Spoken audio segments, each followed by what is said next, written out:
territorio de la actual provincia de Misiones está habitado desde hace siglos por un pueblo que se siente parte de una naturaleza extraordinariamente generosa. En esta cultura no existía el concepto de propiedad privada. Nada era tuyo ni mío. La tierra es para ellos un espacio de vida cargada de espíritus, un lugar para realizar su manera de ser. La vida del guaraní se define a sí misma en función de una palabra alma, única, singular y coherente.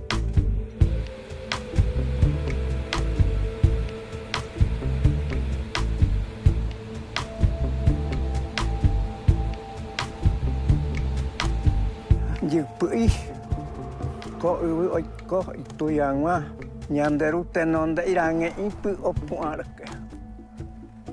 Ñanderu tenonde jaya ñanderu tenonde gua jaya ñande kuerja irange opua.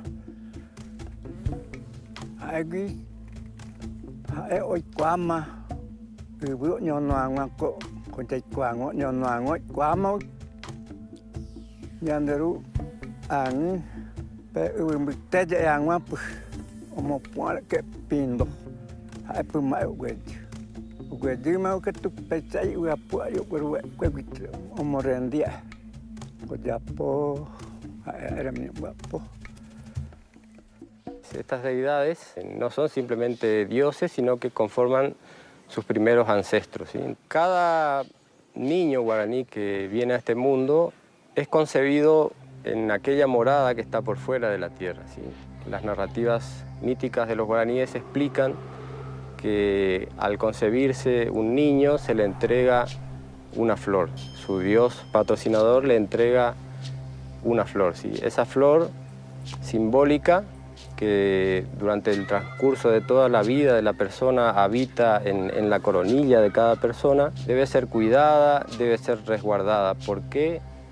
Porque esa flor implica la conciencia de pertenecer a las deidades, ¿sí? De tener un vínculo estrecho con ese sitio allá afuera donde están los arquetipos culturales. Entonces, pensamos si no ya caerá si no tu pan si no que tú ya caerá tu pampe. Oye, guru pive guayetema llamando ruete, llamando guru piguete. A ver que tú ñanderu ichi ma ñanderu llamando ichi. A ver pepu mi taño mbo pukata ma nderi chira caray el mundo candera. Éramos caray, un poco caray, nada más, pero.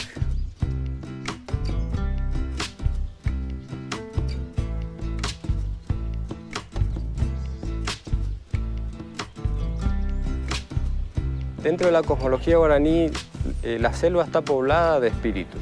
Principalmente se encargan de cuidar que el aprovechamiento de esos recursos no sea excesivo. Si, por ejemplo, está un espíritu al que denominan el dueño de los árboles, que cuando una persona va a apear un árbol, por ejemplo, para aprovechar la madera o para extraer miel, tiene que hacerlo teniendo determinadas precauciones para evitar que ese espíritu le arroje una flecha que lo va a enfermar.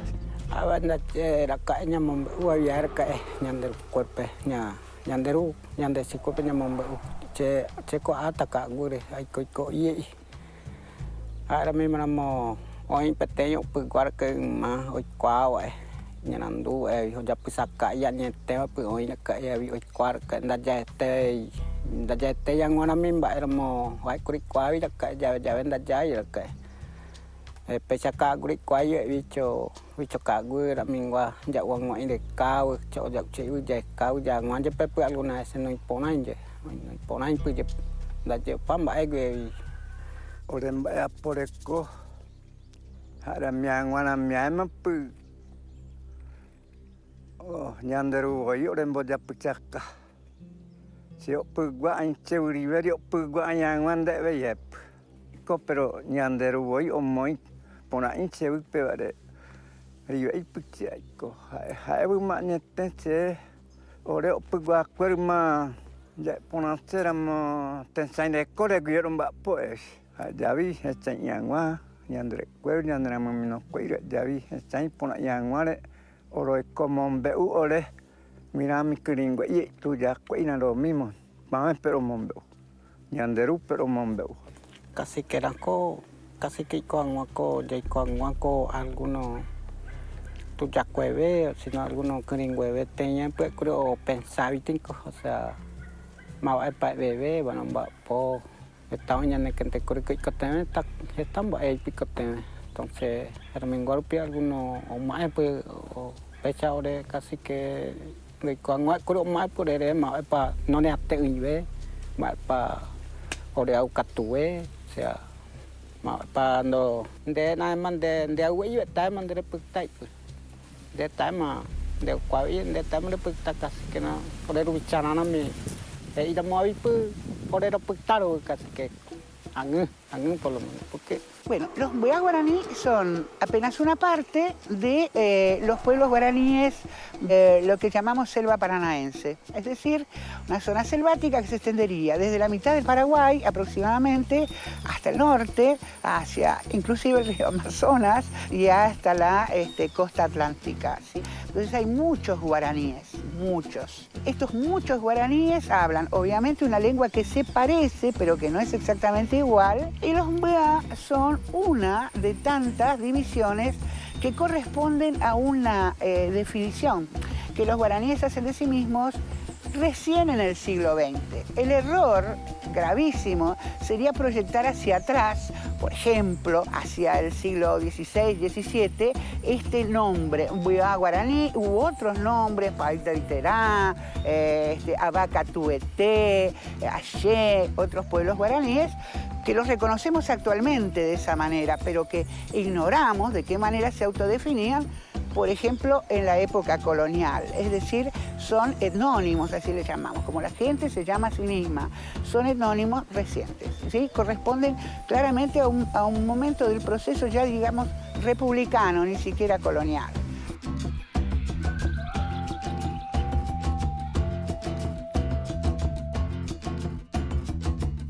Saya ngai pewe ai poru teri keringwei. Ya ya min jura aku de pu jeu unanyon jawe ya mongaru che. Na mongaru oi. Che men ku irengau. Ha ma cha mongaru imau anyoten we ku ira mongaru.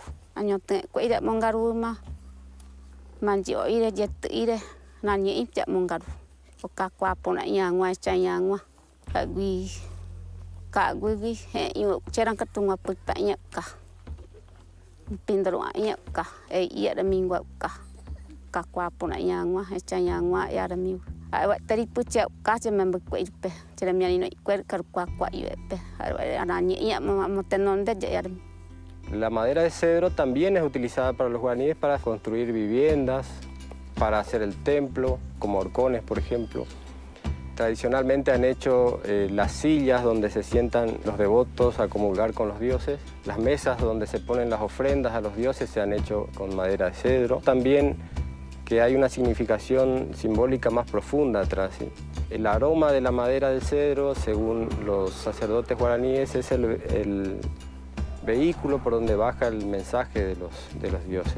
Además de eso, la corteza del cedro se utiliza para fines medicinales, para diversos fines medicinales, como por ejemplo para tratar los dolores de cabeza, por insolación y otros usos específicos, ¿sí? Acá en el hormiguero tenemos las plantas medicinales y hacemos fitoterapéuticos. Usamos plantas que se sabe ya desde hace mucho tiempo que curan y que ayudan a que las personas puedan estar sanas sin tener que usar otros químicos u otras medicinas que no son naturales. Y lo que hacemos es plantarlas acá, hacer tinturas o hacer tés, o hacer plantas secas que después uno puede consumir como té o como polvo. También hacemos algunos sprays que repelen los insectos, como para que no nos piquen tanto los mosquitos. Y los que más saben sobre las plantas medicinales son los biaguaraníes. Y ellos saben cosechar, porque no es cuestión de cosechar nomás. No es lo mismo cosechar a la mañana de madrugada que a la siesta o que a la noche, o cosechar una planta, las hojas que son del lado donde nace el sol o donde se pone el sol, o si uno las cosecha en invierno o en verano. Cada planta tiene su secreto, cómo hay que cosecharlo. Y el intercambio que tenemos en el puesto de salud es muy, muy grande. Tenemos muchas plantas que ellos nos cosechan y que nosotros después hacemos tinturas. Y la meta sería que toda la gente que conoce las plantas medicinales pueda curarse o ayudarse a sí misma, que pueda conocer cuál es la enfermedad y qué remedio o qué planta o qué té o qué alimento o qué fruta comer o usar para sanarse de vuelta. Hay mucho respeto todavía por el remedio, desde el monte, digamos, casero así, y se usa todavía. Y en varias ocasiones, digamos, se curan de esta forma todavía. Por ejemplo, para el corazón que nosotros siempre usamos, digamos, es pata de güey, como dicen, abacapuchá, que hay por ahí, tenemos acá en nuestro remedio. Y también tarumá, y se mezclan eso y con el puma bravo, digamos. Es una cosa que importante, se cura enseguida si tiene problemas de corazón, por ejemplo, o de alta presión, por ejemplo, con eso.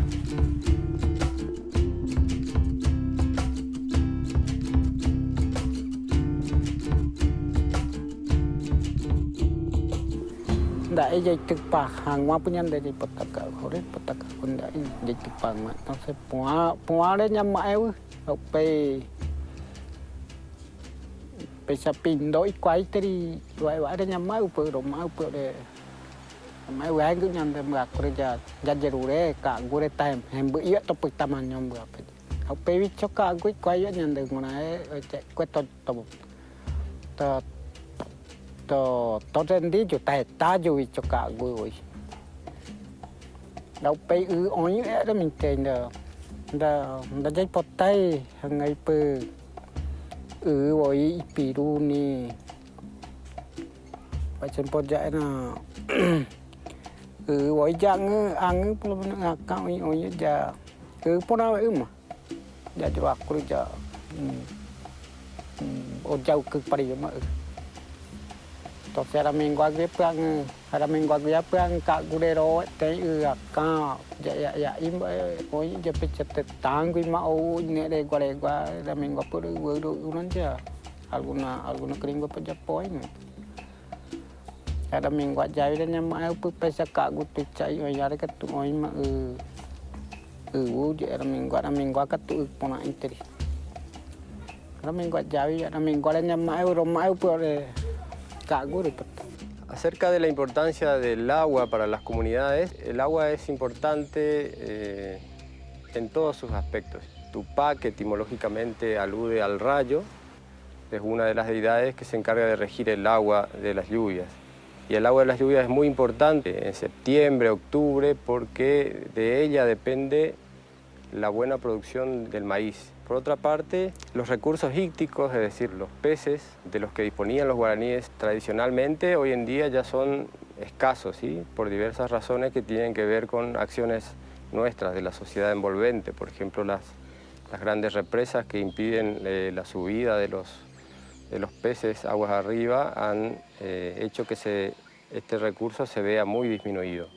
Para nosotros cuando empieza a dar la fruta, todo eso, cuando empieza a florecer los árboles, que los pájaros empiezan a tener, digamos, hijos, los ríos empiezan a crecer, que empiezan a haber muchos peces, los animales empiezan a reproducir, digamos, los animales de la selva, todo eso para nosotros era como un año nuevo. O sea, nuestro abuelo decía, bueno, él llamaba el Arapuaú, que sería como un nuevo año donde florecía toda la naturaleza, todo eso, y llovía mucho.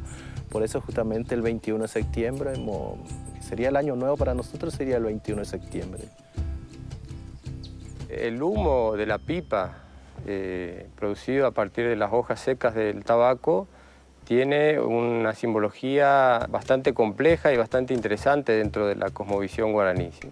Ese humo de la pipa simboliza la bruma o la niebla, se da principalmente en el mes de agosto, y esa niebla es una manifestación de uno de los dioses guaraníes que se denomina Yacairá. Dicen las narrativas guaraníes que en agosto, en esa época brumosa, el dios Yacairá, o como podemos decir también el ancestro Yacairá, se encarga de fumigar la tierra para terminar con los males que hay, ¿sí? Y que se han producido más que nada en esa época más dura de Misiones, que es la época invernal, ¿sí? Una vez que el dios Yacairá termina de fumigar la tierra, acontece la primavera, ¿sí? ¿Esto qué quiere decir?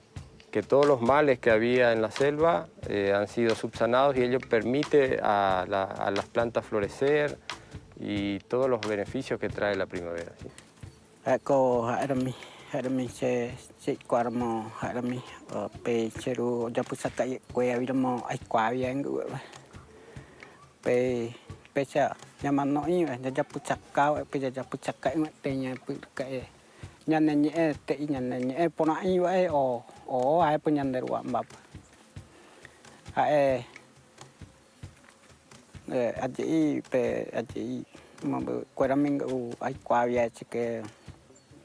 Ñande ko uwe po putao ñan ñe había ñete pero ko armo puta.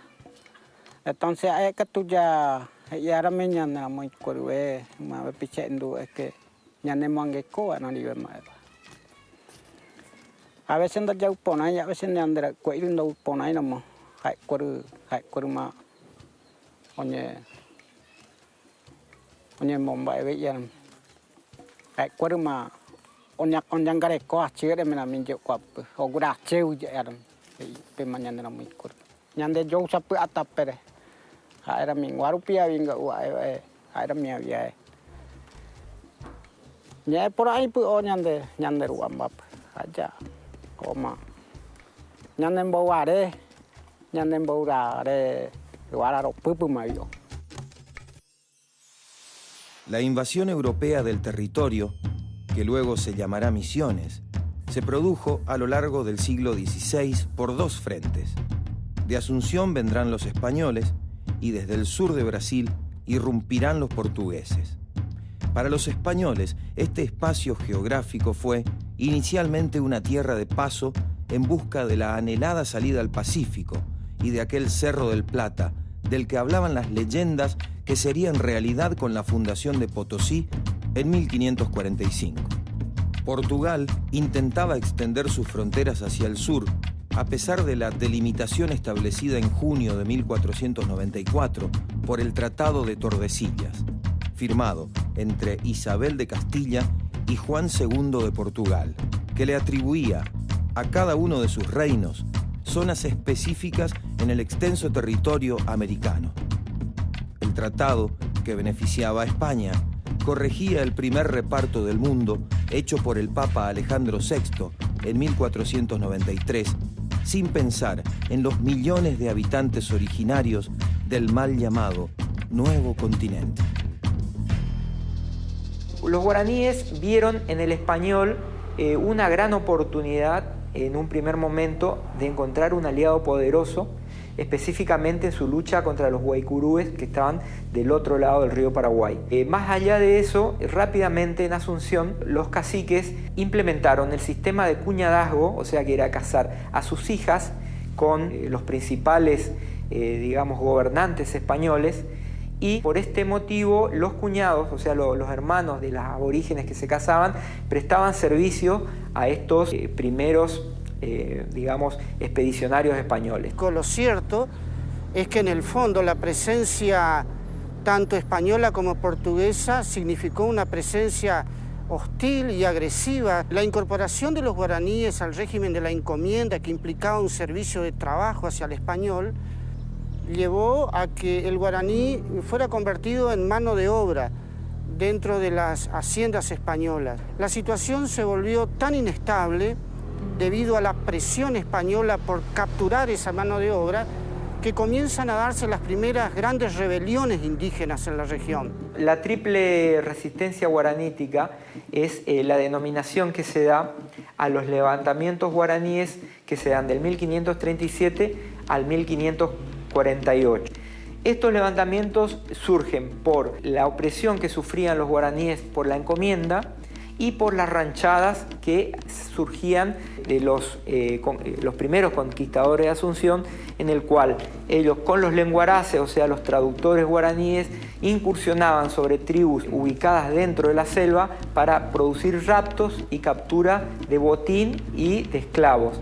Estos eran posteriormente utilizados para trabajos forzosos dentro de Asunción y produjeron que las otras tribus se armaran para repeler estos ataques producidos desde el centro de poblamiento. La resistencia comienza en la segunda etapa. Los hijos de ellos, o sea, los hijos de la tierra, Hernandaria, Roque, González, actúan en esta segunda etapa. Y ellos se dan cuenta, sobre todo Hernandaria, que pelea en el Iberá, que viene hacia la zona de las Misiones, y es siempre rechazado y vencido por quienes se levantaban contra las encomiendas, se da cuenta que con la encomienda no se va a ganar al pueblo guaranítico. Y él, como el primer gobernador criollo del Río de la Plata, le escribe al rey y le pide dos cosas. Primero, no se puede gobernar Buenos Aires desde Asunción. Segundo, no se puede incorporar a esta sociedad a los guaraníes con la encomienda. Hay que llamar a los hijos de San Ignacio de Loyola. En un momento determinado, hacia inicios del siglo XVII, concretamente en 1609, entran en escena los jesuitas, con la creación de la provincia jesuítica del Paraguay. Y allí comienza la acción jesuítica en la región. Y avanzaron hacia zonas en donde nunca antes había entrado un español ni un portugués, en contacto con esos indígenas que se habían retirado desde fines del siglo XVII buscando zonas de refugio. Y ese gran refugio era la selva paranaense. Los hijos de San Ignacio de Loyola llegan por orden del rey y traen dos armas no conocidas hasta entonces como tales, que son la palabra y la música. Ellos entran al alma mística del guaraní. Los jesuitas respetan de los guaraníes muchas cosas importantes. En primer lugar, el trazado de los pueblos. Las casas grandes, extensas, ahora divididas por adentro para fomentar la familia y la monogamia. La plaza, donde los guaraníes hacían sus danzas religiosas, y como una proyección de la danza religiosa, el templo.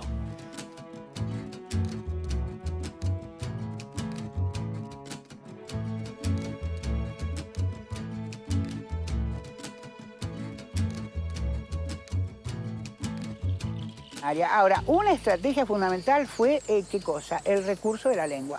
Es decir, aprender a usar, a dominar la lengua indígena. Entonces, un problema que tienen es que debe haber alguna noción de Dios entre los guaraníes, aunque ellos no tienen templo, no se ve por ningún lado una imagen, etc. De ahí que se diga de ellos, se escriba, son pueblos sin rey, sin ley y sin fe. Es decir, pues no encontraban la idea de Dios. Hasta que escuchan frecuentemente la palabra Tupã. Dice, este es seguramente el Hijo de Dios, Cristo. Tupã, que es apenas una de las figuras de un cosmos muy complejo guaraní, ¿sí?, pasa a ser reemplazado por esta idea, por la idea de Cristo. ¿Y Dios quién será? Ñandeyara, el dueño de todas las cosas, Dios creador en la representación europea, judeo-cristiana, de un Dios único. El gran artífice de este proceso de desmantelar la carga semántica, la carga de sentido, sobre todo en materia religiosa, del guaraní jesuítico colonial, la lleva adelante Antonio Ruiz de Montoya. El jesuita tuvo la habilidad de aprovechar y, digamos, explotar una situación conflictiva que se daba en ese momento, a principios del siglo XVII, dentro de la misma comunidad guaraní, que era el conflicto de poder desatado entre los chamanes y los caciques. El jesuita vio esta situación y no dudó en establecer una alianza con los caciques, una alianza que le convenía al cacique porque el jesuita reafirmaba su poder, afianzaba su poder en desmedro del poder de los chamanes y al mismo tiempo esa situación le favorecía al sacerdote jesuita, ya que con la alianza con los caciques permitía destruir la autoridad del chamán, que era el principal obstáculo para la evangelización, y de esa manera permitir la conversión casi masiva. Cuando llegan los criollos que se empiezan, digamos, con el mundo, digamos, blanco, con el mga, ahí recién, digamos, se buscan a un cacique, o sea, viene, digamos, la palabra cacique, que para nosotros no, en un momento no existía, era solamente el opiguá el que decidía todo, porque nosotros antes salí de la casa, íbamos al opú, que sería la iglesia nuestra, bueno, ahí saludábamos a los abuelos, las abuelas, y bueno, ahí contábamos dónde íbamos, si íbamos a cazar, o el que iba a pescar, si iban a traer, digamos, recolectar fruta, cada uno tenía un trabajo, pero se contaba a los abuelos, y los abuelos decían, bueno, hoy pueden ir, hoy no pueden, entonces por eso era el jefe, digamos, nuestra, era el opiguá. Después nos empezó digamos, la palabra cacique, que eso no existía antes. Respetan el sistema social, la propiedad colectiva de la tierra, ellos lo ordenan conceptualmente y llaman la cosa de Dios, la cosa del pueblo y la cosa del hombre. La cosa del pueblo, que era el Tabambaé, estaba administrada por los cabildos, que los jesuitas logran una síntesis importante porque a las tribus que entraban a las reducciones, al cacique lo respetaban como cacique, es decir, respetaban una institución política de la selva y el cacique era el cabildante. O sea que los cabildos eran la síntesis de las tribus que estaban allí. Nadie imponía una nueva autoridad. Entre los notables avances logrados por jesuitas y guaraníes, que incluyen la difusión de la imprenta, la excelencia en la fabricación de instrumentos musicales, la puesta en práctica de modelos de participación como los cabildos en el plano económico, tuvo mucho que ver con la concreción de sociedad autosustentable, la implantación del cultivo de la yerba mate.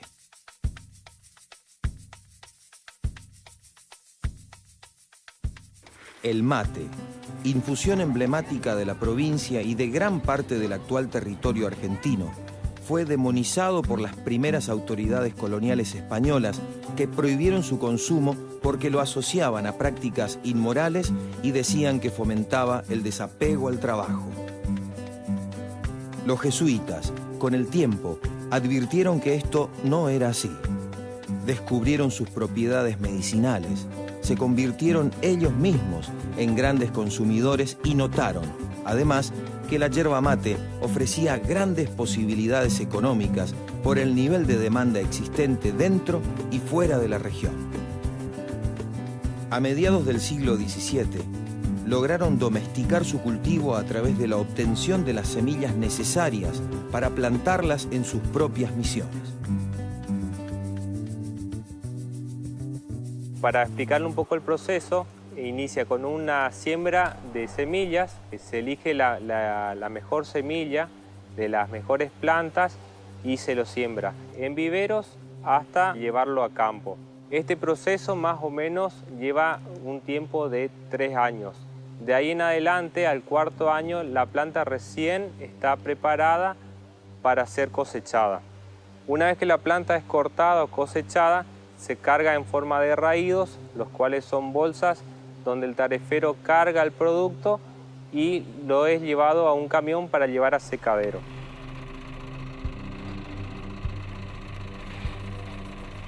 En el secadero lo que se hace es preparar la yerba mate hoja verde, que pasa por un proceso de sapecado, preseco y secado,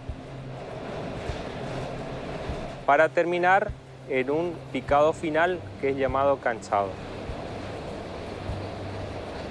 Anteriormente se usaba el denominado barbacoa, que eran hornos de madera en la cual se cruzaba madera, tablones de madera a una altura determinada de 2-3 metros, se armaban montículos y bajo de ellos se armaba un pozo y se quemaba leña. Eso estaba alrededor de 2-3 días por ahí más quemando hasta bajar esa humedad. Hoy prácticamente en día no se usa ese método. Hay firmas que la usan por el sabor característico que le deja al producto, que es a humo. El canchado es el producto groseramente cortado, que es llevada a los molinos o depósito de estacionamiento, en la cual puede ser natural o acelerado. Este proceso dura año, año y medio, 2 años en algunos casos, en los tiempos de estacionamiento natural, y el proceso acelerado son cámaras de estacionamiento en las cuales están en el orden de los 3 a 6 meses. Una vez que el proceso ha finalizado, la yerba se dice que está estacionada y pasa al sector de molienda. La molienda de la yerba mate se hace por un sector donde se clasifica la yerba, es separada a los palos y hojas, se lo muele, se lo procesa en un triturado fino y luego es envasado. Por lo general, el proceso desde que inicia la semilla al producto final, estamos tardando desde 4 a 5 años, tenemos desde semilla a producto envasado. La semilla yerba mate evolucionó mucho su cultivo, su manejo, ya que hay un trabajo muy fuerte con el INTA y industrias particulares también lo están haciendo, ya que se elige las mejores plantas, como había dicho, y se trata de clonarlas. Esto genera que después el yerbal sea parejo, sea uniforme y tengamos producciones parejas durante el año.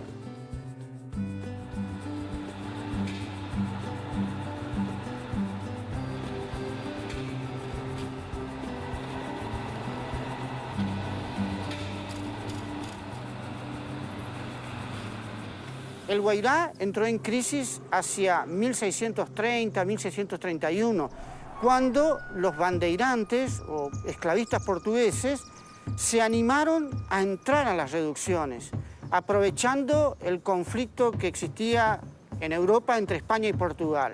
Los guaraníes del Guairá cada vez más se van replegando hacia el Paraná hasta concentrarse en 2 pueblos que van a ser San Ignacio y Loreto. 12.000 indígenas en ese momento, guiados por Antonio Ruiz de Montoya, emprenden un hecho considerado una epopeya histórica, que es el éxodo del Guairá. Una de las causas por las que las misiones deciden emigrar desde el norte, donde inicialmente fueron asentadas, era por el ataque masivo del cazador de esclavos, que era considerado o llamado como bandeirante o mameluco, le decían, porque en portugués mameluco es mestizo. Y la cuestión es que un mercenario pagado por la corona, atrapaba a nativo y lo vendía como esclavo a la facenda en Portugal. Entonces toda esa gente comienza a emigrar porque eran asediados constantemente, y eso hace que lleguen hacia estos lugares. Bueno, el éxodo del Guairá termina finalmente en 1632, cuando llegan y refundan San Ignacio y Loreto, en donde hoy están las ruinas de esos pueblos jesuitas. Por otro lado, el Tapé también fue víctima hacia 1637 de la presencia bandeirante y tienen que emigrar. Y en 1638 emigran todos los pueblos del Tapé y se ubican sobre la costa del Uruguay, refundando la mayoría de los pueblos. De esa manera, hacia 1638 se define lo que va a ser la provincia jesuítica histórica de Misiones, que va a comprender 30 pueblos en total y que va a comprender parte de los actuales territorios de Argentina, Paraguay y Brasil, e inclusive el norte de la República Oriental del Uruguay. Pero hay una batalla importante que es en el año 1641, que vendría a ser algo así como 50 años antes de este asentamiento. No se olviden que este asentamiento es el tercero y el último, que se llama la Batalla del Mororé. En la Batalla del Mororé, los nativos de las misiones, como ya tenían mucha preparación, enfrentan a las bandeiras y los derrotan.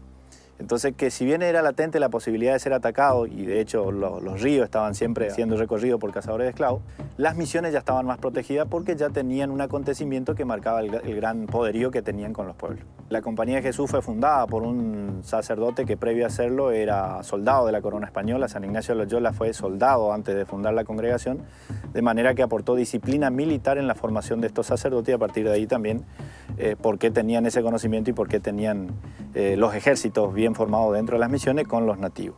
Son muchos años, ¿sí?, de gestión jesuítica. En esos años de gestión jesuítica surge un nuevo guaraní, que es el guaraní reduccional. Ese guaraní reduccional tiene hábitos urbanos, las jefaturas, los liderazgos se transmiten hereditariamente, ¿sí? Entonces esto no es guaraní jesuítico, es un orden organizado por los jesuitas. De esa élite tenemos algunos que saben leer y escribir en guaraní, en castellano y en latín, ¿sí? Pensemos en un orden colonial donde lo que impera es el analfabetismo. Estos son una minoría selecta que tiene artistas de la talla, de la música, de la interpretación, que tiene guerreros, gente entrenada en batalla, es decir, una población realmente extraordinariamente disciplinada para la producción, pero para muchas otras cosas o conocimientos que no son tan comunes en el resto del orden colonial por fuera de las reducciones jesuíticas. La expulsión de los jesuitas se da en el marco de la concentración de poder encarada por el rey Carlos III de España y sus ministros, que alertaban a su majestad sobre la existencia de un imperio autónomo jesuítico dentro de sus territorios coloniales. La medida, ordenada el 27 de febrero de 1767 y concretada en las misiones guaraníes en agosto del año siguiente, fue bien recibida por los propietarios coloniales de Corrientes y Asunción, que veían en las misiones una dura competencia comercial y la consolidación de un modelo laboral y social que amenazaba sus intereses y sus privilegios. La orden no fue resistida ni por los jesuitas ni por los guaraníes. Y una de las sorpresas que uno tiene cuando lee el proceso de expulsión es que los guaraníes no están muy apenados porque se van los jesuitas. Ellos consideran que los jesuitas de alguna manera los han traicionado por sucesos que ocurrieron un poco antes, en el Tratado de Permuta, en 1750, cuando los jesuitas aceptan la orden de los reyes de España y Portugal de entregar las 7 misiones orientales. Los guaraníes quedan realmente muy afectados por este tema. El Tratado de Madrid de 1750, que después se lo conoce como Tratado de Permuta porque se hacía un cambio por la colonia del Sacramento por las 7 misiones que estaban ubicadas en el territorio que Portugal pretendía. Es por eso que cuando la Comisión Demarcadora quiere venir acá ya en 1754 a marcar ya los límites de acuerdo a este tratado, encuentran una resistencia guaranítica muy importante que bloquea el paso de esta comisión demarcadora. Ahí empieza el conflicto que se conoce como la guerra guaranítica. Luego de la expulsión de los jesuitas, los pueblos quedaron bajo la administración de otras órdenes religiosas y de funcionarios españoles que eran enviados para administrar justamente la economía de estos pueblos. Obviamente allí los pueblos entraron en una etapa de decadencia, producto de la corrupción administrativa. El guaraní perdió ese marco de contención, perdió esa seguridad que le había dado la administración jesuítica y comenzó a irse de los pueblos, comenzó a fugarse de los pueblos e iba a trabajar en las estancias de Corrientes, Asunción, Santa Fe y hasta la misma Buenos Aires. Estos ávidos sectores políticos, económicos, etcétera, del mundo blanco exterior, ¿no es cierto?, que habían visto obstaculizado su ingreso y su uso de esa gente tan calificada que son los guaraníes, de golpe encuentran que ahora sí pueden entrar, ¿no? Entonces, ¿qué se sigue? Todo un proceso de administración, sobre todo desde el punto de vista económico, que es muy poco eficaz. De tal manera que la decadencia fue paulatina y arrolladora. Pueblos que habían tenido 4.000 o 3.000 habitantes terminaron hacia fines del siglo XVIII con poblaciones que rondaban en los 900 habitantes, 1.500, 1.400 habitantes.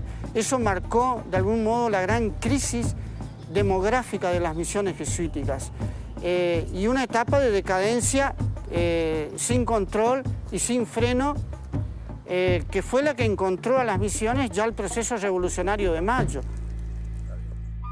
Uno de los gobernantes de la provincia de las Misiones guaraníes y Tapes será el francés Santiago de Liniers, que en 1803, conmovido por la grave situación de los pueblos, le propone al rey Carlos IV una serie de medidas sanitarias, sociales y educativas. La respuesta real nunca llegó y Liniers se convertiría 4 años después en el primer virrey del Imperio Español, elegido por la voluntad de los vecinos expresada en un cabildo abierto, tras su destacada actuación en la defensa de Buenos Aires durante las invasiones inglesas. El episodio marcó la primera grieta en las relaciones de la colonia con la metrópoli, que se ahondaría tras la invasión napoleónica de España en 1808, desencadenando los hechos que conducirán a la Revolución de Mayo.